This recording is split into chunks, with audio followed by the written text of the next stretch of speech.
दोस्तों इस भर्ती का नोटिफिकेशन तो जारी कर दिया गया है, लेकिन इसका एप्लीकेशन फॉर्म भरने में अभी काफ़ी ज़्यादा समय है। 2 अप्रैल 2026 से इसके एप्लीकेशन फॉर्म भरे जाने शुरू होंगे और 22 अप्रैल यहाँ पर आवेदन करने की आखिरी तारीख रहेगी। और एप्लीकेशन फॉर्म में कोई गलती हो जाने पर 29 अप्रैल 2026 तक आप एप्लीकेशन फॉर्म में करेक्शन कर पाएंगे। अब इसके लिए एग्ज़ाम कब कंडक्ट किया जाएगा, इसके बारे में कोई ऑफिशियल नोटिफिकेशन में जानकारी नहीं दी गई है। तो इस भर्ती के बारे में आपको हम विस्तार से बताने वाले हैं। ये भर्ती कहाँ पर निकाली गई है, कौन-कौन से उम्मीदवार इसमें आवेदन कर पाएँगे, किस तरह से इसका सिलेबस रहेगा, सभी कुछ आपको इस वीडियो में हम विस्तार से बताने वाले हैं। तो वीडियो को पूरा देखिएगा, वीडियो को लाइक कीजिएगा और इसी तरह की और वीडियोज़ के लिए चैनल को भी सब्सक्राइब कर लीजिएगा। दोस्तों यहाँ इस पद पर 19,900 से 63,200 बेसिक पे के अंतर्गत वेतन मिलेगा।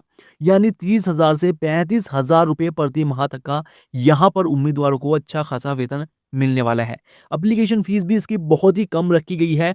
सभी जाति वालों के लिए मात्र 25 रुपये का यहाँ पर एप्लीकेशन फॉर्म भरने में खर्चा आने वाला है।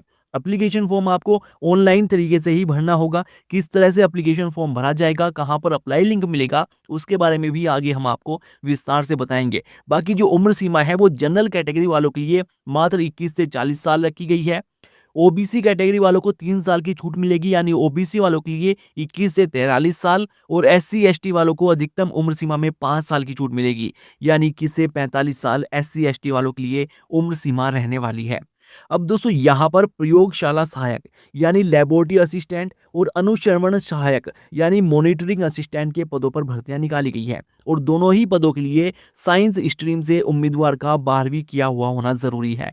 बाकी कोई भी मिनिमम परसेंटेज की यहाँ पर रिक्वायरमेंट नहीं रखी गई है। सिर्फ उम्मीदवार का यूपी बोर्ड यानी उत्तर प्रदेश बोर्ड से विज्ञान स्ट्रीम से 12वीं पास किया हुआ होना चाहिए। और ध्यान रखिएगा ये भर्ती उत्तर प्रदेश में निकाली गई है और उत्तर प्रदेश राज्य के उम्मीदवार ही इस भर्ती में आवेदन कर पाएंगे। दूसरे राज्यों के उम्मीदवार इस भर्ती में आवेदन नहीं कर सकते। तो यहाँ पर ये योग्यता रखी गई है और इसके साथ ही कहा गया है कि उम्मीदवार के पास पीईटी 2025 का वैध स्कोर कार्ड भी होना चाहिए, यानी उम्मीदवार का पीईटी 2025 भी क्लियर किया हुआ होना चाहिए। तो सिलेक्शन प्रोसेस में भी सबसे पहले पीईटी 2025 के स्कोर कार्ड के आधार पर ही उम्मीदवार को शॉर्ट लिस्ट किया जाएगा। उसके बाद जो उम्मीदवार शॉर्ट लिस्ट होंगे उनकी मुख्य परीक्षा कंडक्ट की जाएगी, जिसमें ऑब्जेक्टिव टाइप सभी प्रश्न पूछे जाएंगे। इस मुख्य परीक्षा को जो उम्मीदवार पास कर लेंगे उनका फिर डॉक्यूमेंट वेरिफिकेशन और मेडिकल टेस्ट लिया जाएगा। अब दोस्तों ये जो यहाँ पर लिखित परीक्षा ली जाएगी इसमें पर्यावरण से संबंधित विषयों से 65 नंबर के 65 प्रश्न पूछे जाएंगे। कंप्यूटर विषय से संबंधित 15 प्रश्न 15 नंबर के, उत्तर प्रदेश की जीके से संबंधित 20 प्रश्न 20 नंबर के पूछे जाएंगे, यानी टोटल 100 नंबर के 100 प्रश्न यहाँ पर पूछे जाएंगे। इस टोटल परीक्षा में 2 घंटे का समय मिलेगा और यहाँ पर 1/4 नेगेटिव मार्किंग रहेगी।